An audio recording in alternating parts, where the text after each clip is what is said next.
Et nous allons refermer ce journal sur une très belle note. Nous avons envoyé Clément Garin, notre journaliste, sur... Oui? Oui? Très bien. Très bien. On m'indique dans l'oreillette que nous avons les premières images de la fuite de Meyer Habib.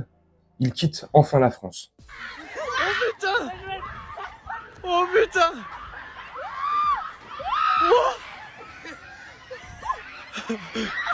Des images très dures, effectivement, mais ne serait-ce pas là une bonne nouvelle pour la France et les Français? Je ne sais pas. Donc je vous disais, avec Clément Garin, notre... Si ce jour pouvait arriver, si ce facochère là pouvait quitter notre France. La France, tu l'aimes pas? Eh ben tu la quittes. Ah, j'aime pas prendre les phrases des gogoles, mais ça là, elle est belle. Tu n'aimes pas la France, tu la quittes. La voix de la France a trahi Israël. Hein, on est des traîtres comme ça, nous. Ça y est, dès qu'on va pas dans votre sens, comme Enrico Macias, Franck Tapiro, toute votre clique là, dès qu'on va pas dans votre, dans votre sens, pardon, la France devient des traîtres, devient une traîtresse. On est des traîtres parce que la voix de la France va dans le sens de la Cour pénale internationale. C'est un truc de fou.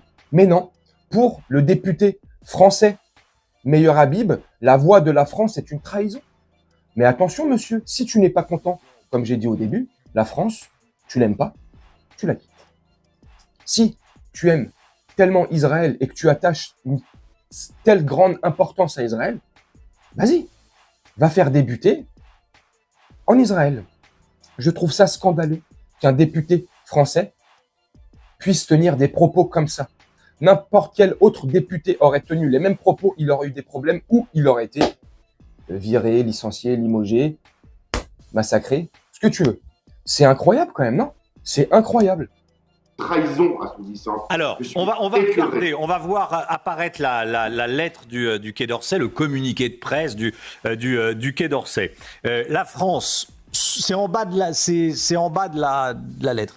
La France soutient la Cour pénale internationale, son indépendance et la lutte contre l'impunité dans toutes les situations.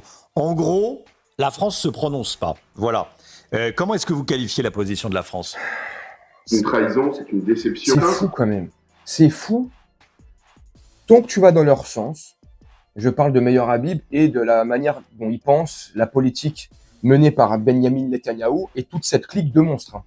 Quand tu vas pas dans leur sens, tant que tu vas dans leur sens, je disais, tout va bien, c'est cool, ils te cajolinent, ils te font des câlins, des belles paroles, comme avec Jordan Bardella.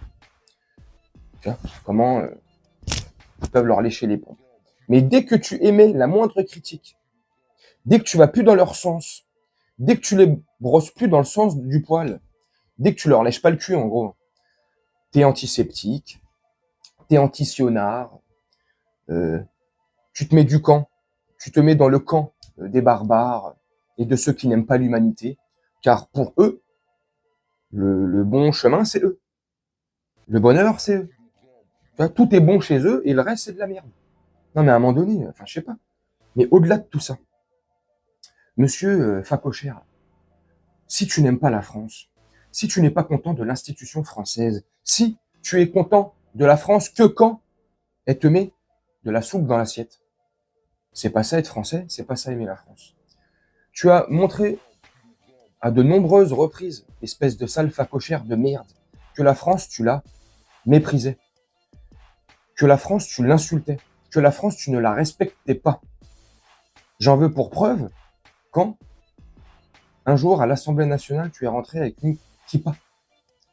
L'institution française, t'en as rien à foutre. Ce que les Français pensent qu'on pense, t'en as rien à faire tant que les intérêts de ton pays là-bas sont optimum.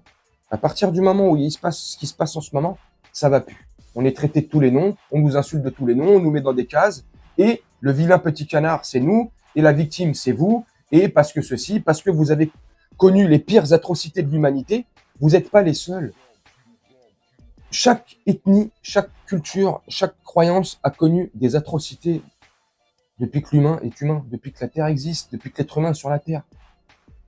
Bref, c'est un autre sujet, c'est un autre débat. Mais à un moment donné, ça va, quoi. Toujours en train de critiquer la France, toujours en train d'insulter la France, toujours en train de dire qu'ils sont pas contents, en train de pleurer. Mais bordel, la France va juste dans le sens de l'humanité.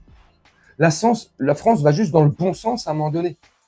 C'est triste, par contre, comme je l'ai dit dans une vidéo hier, c'est triste qu'il ait fallu attendre 8 mois et demi pour que la Cour pénale internationale ou que la France ou que d'autres pays dans le monde commencent à hausser le ton et à dire stop, tu vois. Et quand je dis la France a mis 8 mois et demi, j'exagère. Il y a des voix quand même en France, il y a des partis politiques en France, il y a des personnages politiques en France qui, dès les premiers jours, ont commencé à demander... Enfin bref, tu vois. Mais non, on est en train de pleurer. Enfin, bref. Moi, je sais pas ce que vous en pensez, vous, en commentaire.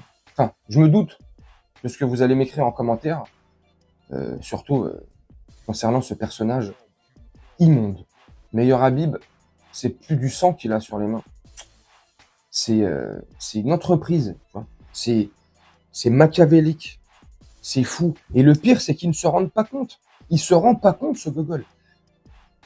Meilleur Habib, pour moi, c'est comme dans le Tour de France. Dans le Tour de France, t'as une voiture balai qui est là pour balayer, tu vois, pour ramener les derniers, tu vois, les plus nuls. Meilleur Habib, c'est la voiture balai de Chetanyahou, tu vois. Il vient faire le service après-vente, tu vois, nettoyer après lui, tu vois, ramener les plus réfractaires. C'est le service après-vente de l'horreur, en fait. Mais est-ce que Meilleur Habib, ce facochère de merde, arrive à se regarder dans une classe? Il est là, toujours décoiffé, là, toujours, on dirait, il se coiffe avec un pétard dans le cul, où il met les deux doigts dans la prise. C'est un truc de fou, le mec.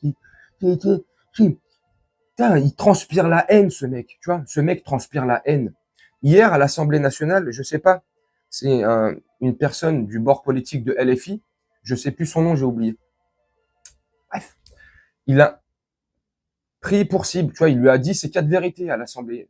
Et vous aurez vu l'attitude de Meilleur Habib. Il regardait Braun Pivet, là, sa copine, là, tu sais. C'est de la haine qui sort de lui, tu sais, il dégouline de la haine, tu vois. Vous pensez qu'il est gros parce qu'il est gras? Non, non, il est gros parce qu'il est rempli de haine, ce mec. C'est de la haine qui est logée comme ça dans les parties de son corps, là. Vous pensez voir de la graisse? Je déconne. C'est de la haine.